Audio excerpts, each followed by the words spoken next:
Hey guys, Aaron Cybertron Zhang here, and today I am finally back with another episode of Road to Ranked.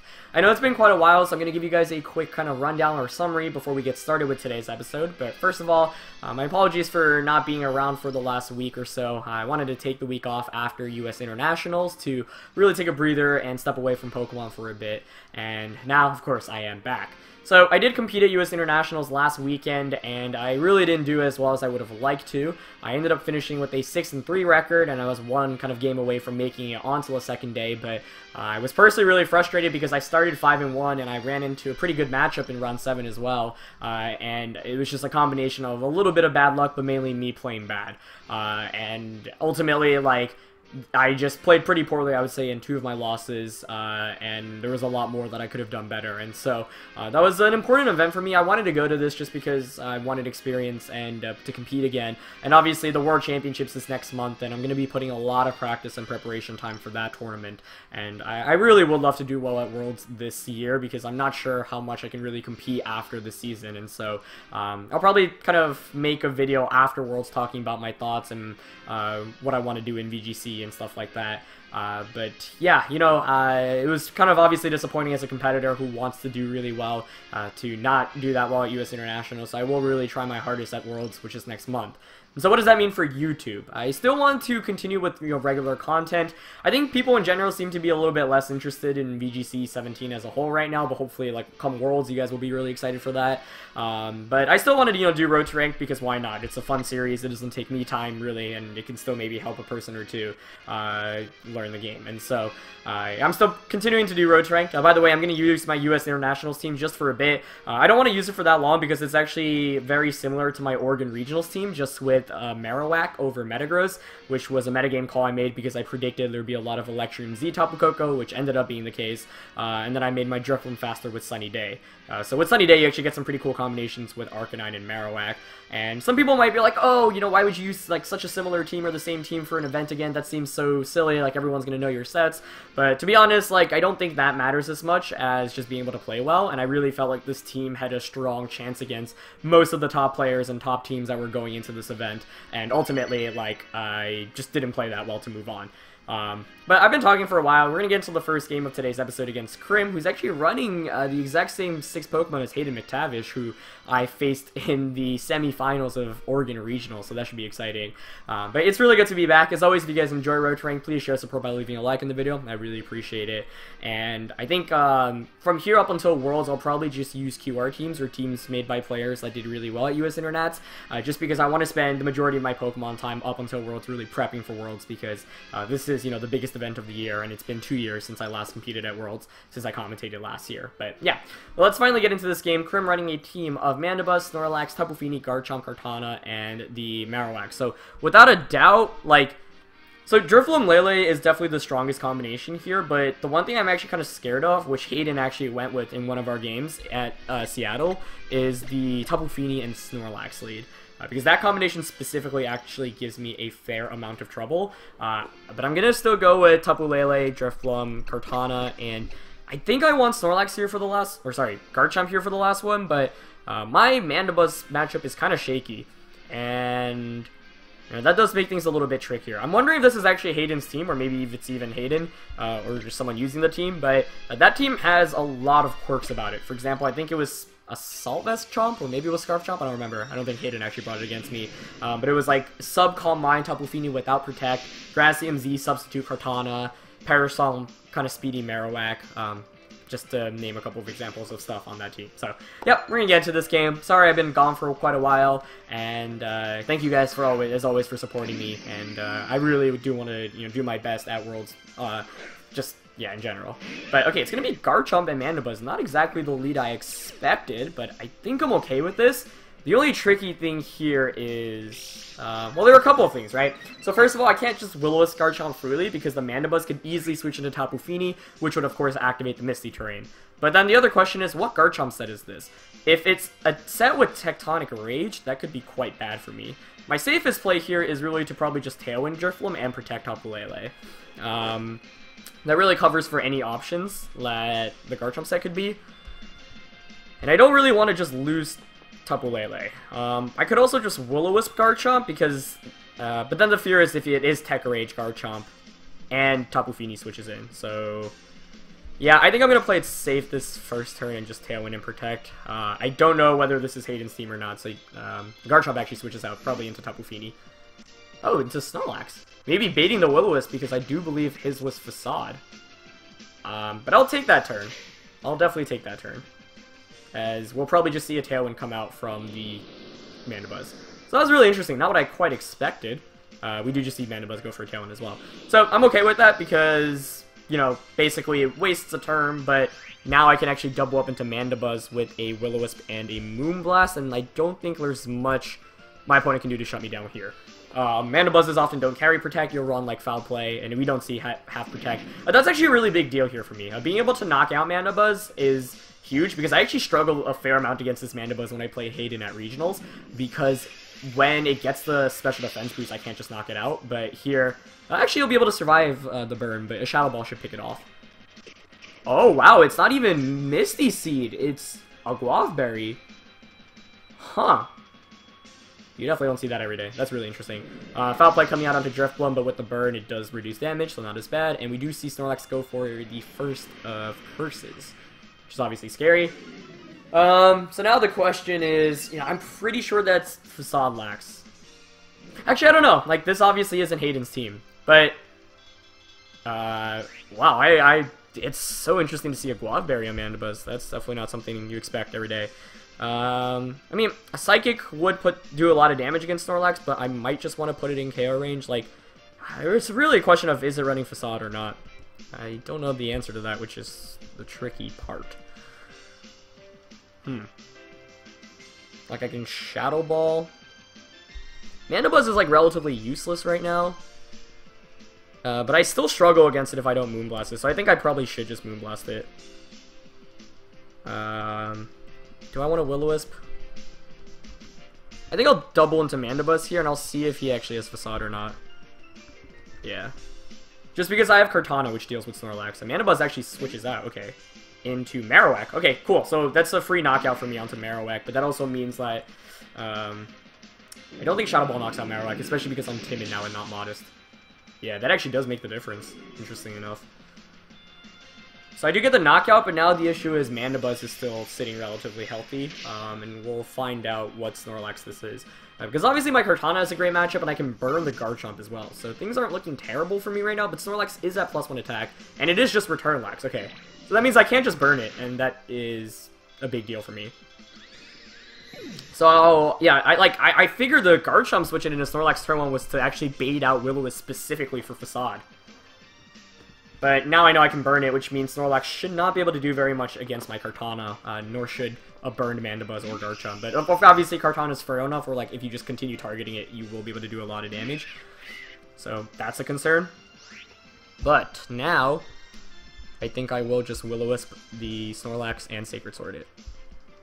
Yeah. So Mandibuzz is a problem still, right? But the thing is, it's burned, and so that means Foul Play is doing a lot less damage than it should be doing. And Mandibuzz does win kind of 1v1 against Drifbloom, but I do have SD Garchomp with Fire Fang in the back. So I do connect with Will-O-Wisp here, which is really good. I think Tailwind's up on both sides, but that doesn't really matter at this point in the game. And I kind of wish I Psychic last turn, but it's hard to know whether Mandibuzz would have stayed in or not. So another Sacred Sword with 2 procs of burn might knock out that Snorlax. Probably not. Ooh, we actually see Taunt come out. Interesting. So that allows Mandibuzz to set up another Tailwind, and we do just see High Horsepower come out. Okay, yeah. But with the burn, that actually really doesn't do too much against Kartana, which is good for me. Okay, and I think Tailwind should be expiring here. Yes. On both ends. So that's okay. So, what does this mean?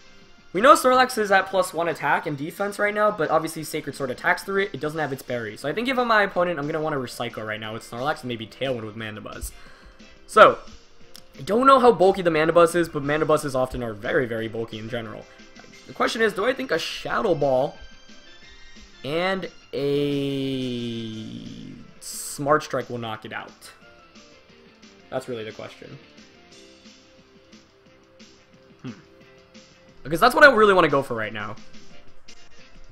But maybe I don't need to go for that. Maybe I'll just Shadow Ball. and just Sacred Sword the Snorlax, because I don't want to give a free switch into Garchomp. I don't know, this one was kind of tricky. I really wanted to double up on the Mandibuzz, but I also want to just keep pressuring Snorlax to render it relatively useless. I also could get a special defense drop here. Don't get it, unfortunately. I honestly don't think Smart Strike would have even knocked out Mandibuzz. And he does just go for a foul play, okay. Probably targeting Kartana. Yes, I should be able to live or survive a high horsepower. We do just see Recycle come out. But I do get, like... I'm pretty Sacred Sword does more than the healing, and then Snorlax is taking burn damage every turn as well.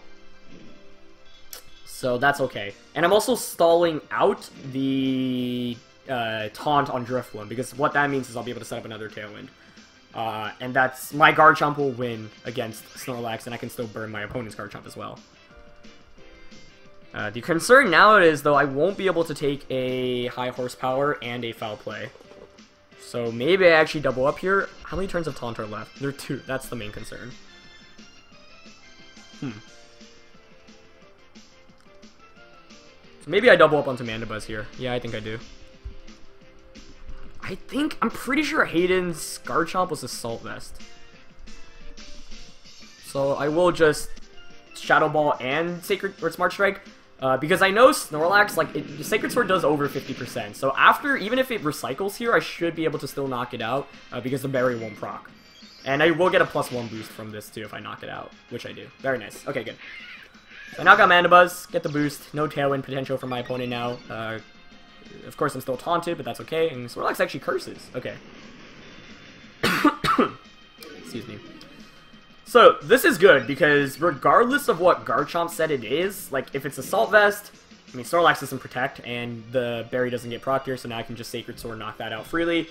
If you're Choice Scarf, you have to lock yourself into, like, Fire Fang. Otherwise, or Earthquake, I guess, otherwise you're not knocking out my Kartana. Yeah, so I'm actually just, I have a pretty safe play here of just Shadow Balling. I'm gonna make sure Taunt's still up, as it is, yes.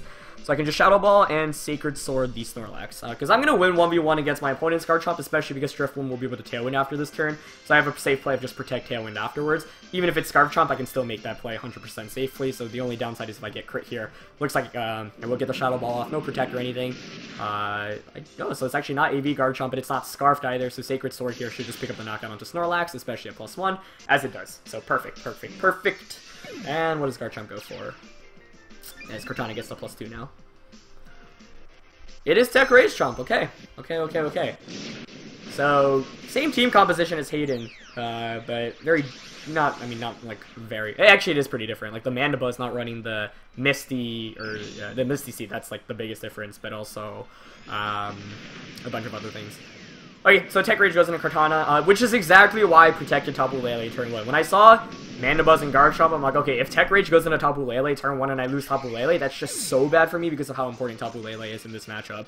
And that was actually something that contributed to my losses over in Indianapolis. Like, I needed to play better with Tapu Lele, and I wasn't conserving it nearly as well as I should have. So, now it's 2v1. I just have a guaranteed win if I Tailwind and Protect. Just gonna make sure I'm not, nothing... That's one thing I also, like, really stress, and something I'm trying to do more, just, like, always check the field condition, see what boosts your opponent has, just remind yourself of the statuses and the amount of turns that are left for, Tailwind and whatnot, and so there's no reason not to Tailwind and Protect here. Like, Garchomp can't do anything, and I could maybe lose to a crit Dragon Claw if it outspeeds me, but now I can just Shadow Ball, and just gonna Earthquake, no need to Tech Rage, save some time. Yeah. So good game to my opponent there. Really interesting because like the team composition was something that I was familiar with, but the Pokemon choices ended up being a lot different than when I had played Hayden.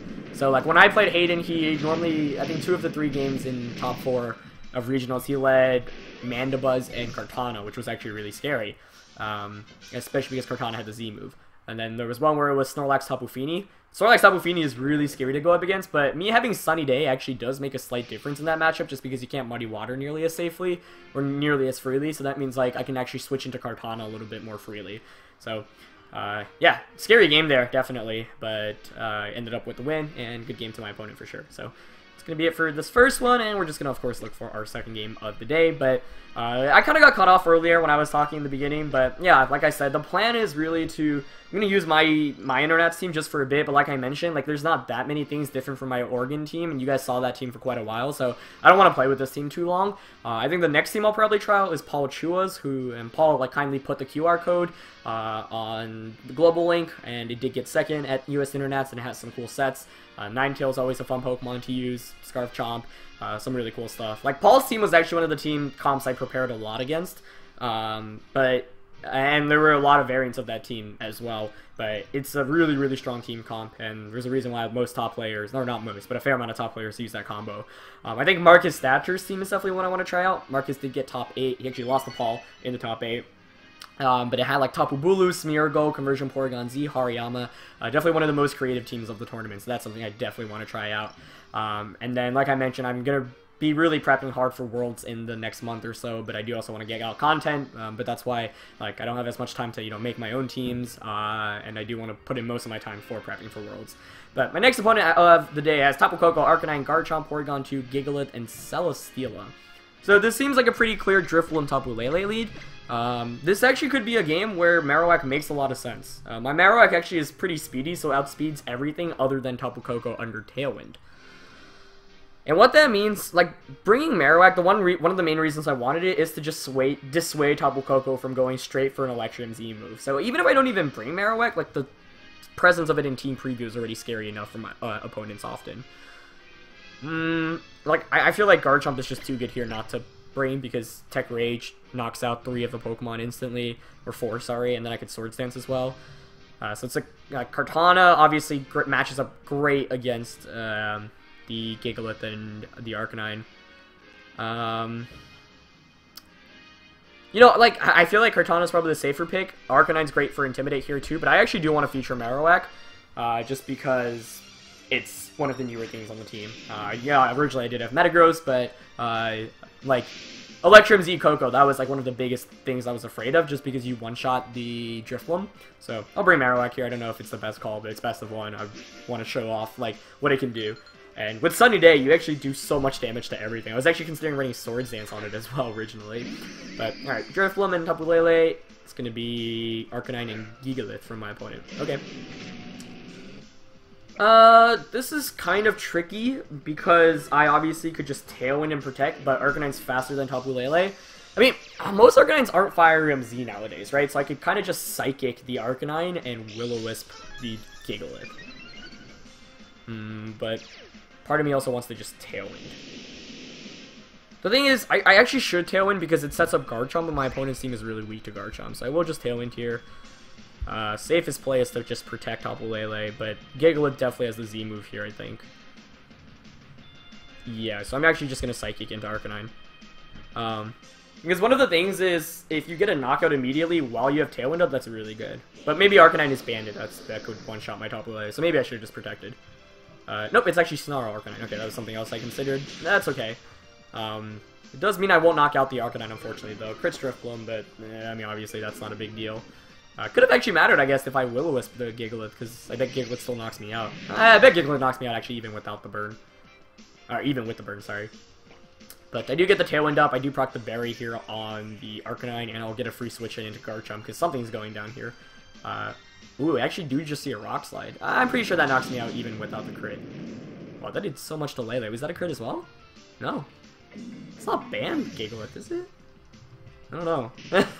Kind of looked like it based off that damage output. Okay. So, obviously, I took a lot of damage that first turn, and Snarl is something that you should anticipate on Arcanine, but I was like, you know what the heck, I'll just go for it. But you'd imagine I'd have been in a better position here if I just protected. The thing is, I do have a lot of KO pressure right now. And I'm actually going to Swords Dance because this is like as good of a time as I will get to Swords Dance, and I'll just Psychic into the Arcanine.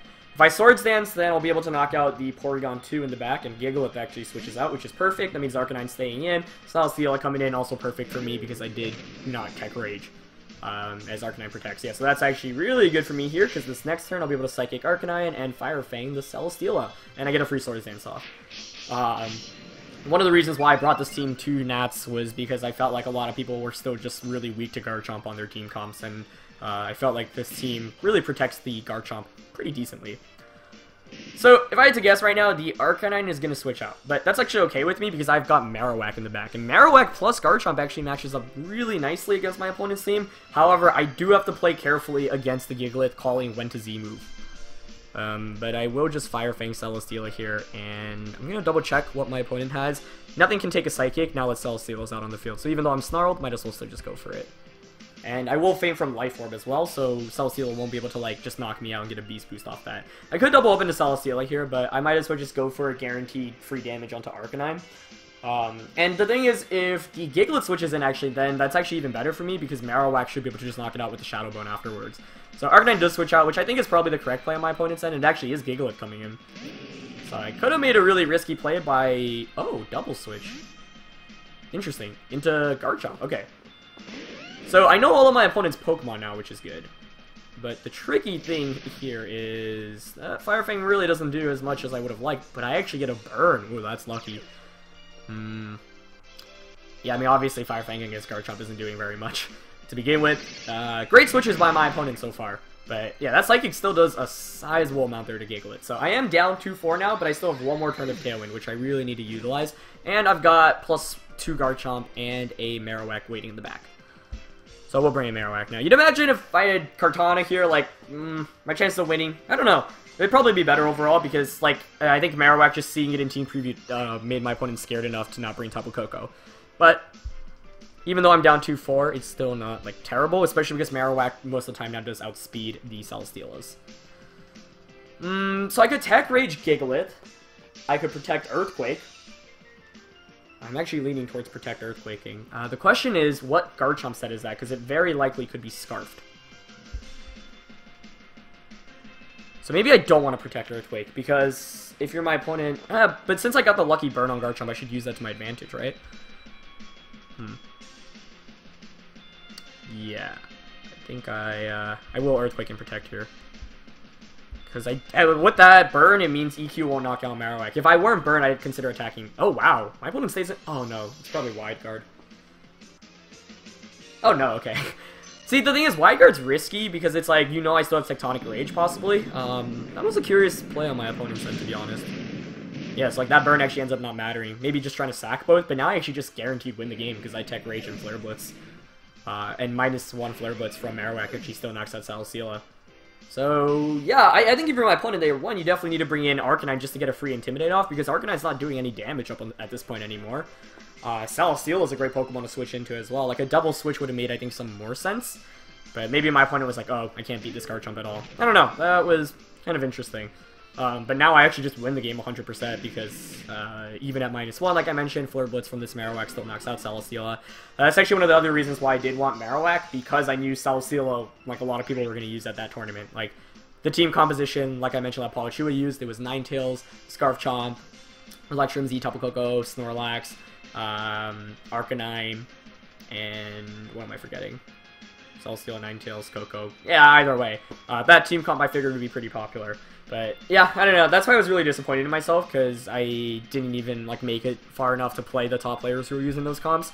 But, like I said, like, US Internats was a learning lesson, and I knew where my playing mistakes were, so hopefully I can adjust my play so that when it comes to Worlds I can do better. But, still, it was a good event for experience. Either way, I've been talking long enough. Like, let's not throw this. I can just Tech Rage the Arcanine and Flare Blitz Celesteela. And we're actually closing in on the 1900s, which is kind of cool. Arcanine protects, but Tech Rage at +1 might still just knock out through Protect. Yeah. I think, like, if you're my opponent that last turn, it's hard to say because I didn't know the Garchomp set. Garchomp, I think, is probably Scarfed, if I had to guess on this team composition. So if you are Scarfchomp, I would say maybe withdraw the... Like, Protect Gigalith, or... Sorry about that, that's my phone ringing. Protect Gigalith, or switch out into Celesteela, and then sack the Arcanine. Because once again, Arcanine's not doing any damage at this point. Yeah, I just knock it out there with Tech Rage. Hopefully someone picks up the phone soon. And Flare Blitz. Okay, so I am slower. So my opponent Celesteela, like, I think if you have no investment, my Marowak actually outspeeds. Like, I do have speed investment, so I outspeed stuff under Tailwind. But Flare Blitz here comes out, and we'll just get the guaranteed knockout anyway. Yep. Cool, so Marowak actually did put in a lot of work here, being able to just put on pressure in the end game, although I suppose Arcanine really would have done the same. But, yeah, you can see, like, now with Marowak on the team composition, players are so much more hesitant to bring Kartana. Or, sorry, not Kartana. Actually, Kartana's part of it, too, actually. But Tapu Koko, and that was the main threat. So, we do get 2 wins in our first episode back after forever, and maybe we can get... Maybe I'll try to get into the 1900s with this team just to give it a final hurrah, and then switch to some new stuff. But like I mentioned, I'll use this for a couple days, and then switch to a new team. But it is really good to be back, guys. Thank you guys for supporting me. Sorry I underperformed at US Internats. And like I mentioned, yep, the next month really will be me prepping as hard as I can for Worlds, and I'll still try to do some content here and there. Like, I still want to do videos on a daily basis, hopefully, but if I don't post, like, as often, I know that Worlds is mainly the reason why. But thank you guys for watching. I'll talk about a lot more stuff in the near future, and yeah, as always, if you enjoyed the video, leave a like, and I'll catch you guys next time. Alright, peace.